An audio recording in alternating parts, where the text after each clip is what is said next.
Dan mungkin saya juga masukkan pendapat personal saya. Dan macam saya kata sebenarnya, kenapa saya bermanja-manja dengan Dr. Sam ni, saya tak tahu kenapa. Mungkin tugas saya kot. Untuk bermanja-manja. Bermanja-manja. Hampir setiap bulan saya akan bermanja-manja dengan Dr. Sam. Hampir setiap bulan kuartalnya lah. Cute. Untuk saya tanya soal pelbagai lah. So bila isu ni dibangkitkan, keluar di media, so sebagai tugas utama saya sebagai rakyat Terengganu lah pada utamanya, untuk memberi pandangan saya. So saya ada keluarkan satu kenyataan media yang menekankan dua perkara.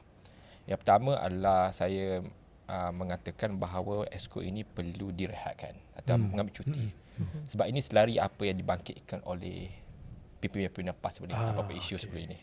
Yang kedua adalah saya tanya reaksi. Masa saya post 23 Februari, bila ada reaksi daripada MB, saya minta reaksi MB. Sebagai pengurusi PN juga merangkat Menteri Besar Terengganu lah. Alhamdulillah MB dah keluarkan statement dan saya tak ada masalah dengan statement tu. Saya sangat meraihkan. Tapi benda yang saya nak kita rungkaikan dan bincangkan pada hari ini tentang konsistensi atau konsistennya pimpinan PAS. Macam saya kata sebelum ni, kenapa saya minta untuk dicuti atau direhatkan? Kita sebut ada dua kes yang menjadikan bahawa pemimpin PAS ini tidak konsisten. Yang pertama, dakwaan. Dia dakwaan lah kepada Timbalan Kota Malaysia 1. Saya lupa nama dia apa. Allah Akbar. Datuk apa nama dia? Datuk Muhammad Hamid. Muhammad Hamid. Yang mengatakan ada kolonisma, nepotisme dalam kerajaan negeri. Dan saat itu juga Ketua Perangan PAS Negeri, itu Ustaz Fawaz atau sebagai Babi Fawaz lah, yang muka merangkat ahli parlimen Pembantang Pauh mengeluarkan satu statement untuk Datuk Dr. Hamid Muhammad ni untuk meletakkan jawatan serta-merta semua jawatan. Itu yang pertama.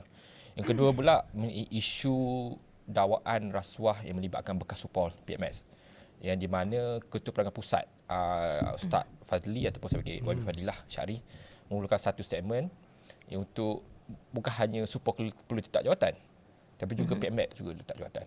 Tapi yang menarik, bila perkara ini berlaku pada pimpinan mereka, saya nak benda ni adil lah. Dia jadi lain mengatakan bahawa Exco tak perlu letak jawatan dan sebagainya. Bagi saya di peringkat parti kat inilah kenapa statement itu dikeluarkan adalah kita buat reaksi yang sama apa yang PAS buat. Supaya kita nak ukur adakah dia konsisten, adakah apa yang mereka bawakan. Tapi so pasti tak konsisten. Kami di peringkat parti kat inilah sentiasa menegakkan bahawa surat itu tidak bersalah selagi tidak dibuktikan bersalah. That's why siasatan boleh diteruskan. Nak buat laporan siasatan bebas boleh dijalankan. Tapi surat itu tidak bersalah selagi tidak dibuktikan bersalah. Itu angle yang parti kat inilah selalu ambil. Dan saya rasa perkara ini, kenapa saya tekan dalam perbincangan kita pada kali ini adalah untuk pastikan bahawa isu-isu yang berlaku, kita memastikan bahawa benda itu dibuktikan bersalah. Itu pertama.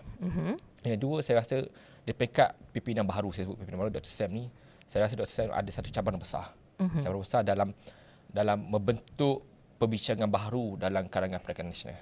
Betul. Kenapa saya sebut perbincangan baru? Sebelum ini kita lihat bahawa Perikatan Nasional memegang hampir semua dia.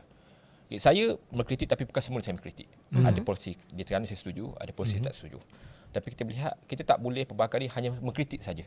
Sebab ada benda semua mengkritik, tanpa ada asas, tanpa ada kukuh pendakwaan dan sebagainya. Maka itu hanya permainan sentimen. Dan benda itu tak membantu untuk membina negara yang lebih maju. Dan saya rasa tugas besar atau harapan saya lah saya letak kepada Dr. Sam sebagai pengurusi PN baru untuk membentuk kepimpinan baru dalam PN di mana untuk membina satu pimpinan alternatif kepada kerajaan Malaysia. Saya rasa YB tahu, Fatim tahu, saya ni sangat pro pemekasaan pembangkang. Betul. Sebab saya selalu percaya bahawa menjadi kerajaan membina negara yang kuat ni ada dua posisi penting. Kerajaan yang bagus dan juga pembangkang yang kuat. Dan sudah pasti pembangkang yang kuat ni kena ada hujah yang kuat lah. Bukan hanya memain sentimen. Dan sudah pasti harapan saya kepada Dr. Sam sebagai orang Terengganu dan orang besut kepada besut untuk membentuk pimpinan yang baru yang perbincangan itu lebih konstruktif dan lebih progresif.